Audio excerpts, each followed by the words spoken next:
To connect Stripe with Shopify, start by logging into your Shopify admin panel and navigating to the Settings section. Click on Payments to view the available payment gateways. Scroll down to the Alternative Payment section and click on Add Payment Gateway. Search for Stripe and click on the Stripe Payment Gateway to initiate the connection process. You will be redirected to the Stripe website, where you need to log in to your Stripe account.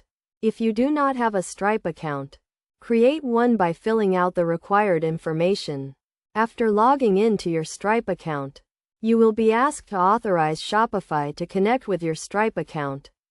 Click on the Authorize Access button to grant permission. You will then be redirected back to your Shopify admin panel, where you can configure the Stripe payment settings. In the Stripe payment settings, you can customize the payment options, such as enabling or disabling specific card types and setting up webhooks for payment notifications.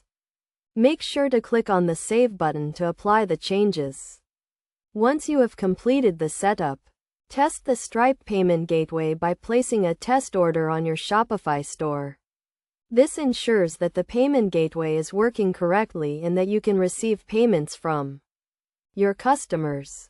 By following these steps, you can successfully connect Stripe with your Shopify store and start accepting payments from your customers. This integration provides a seamless and secure payment experience for your customers, and it helps you to manage your payments and orders efficiently.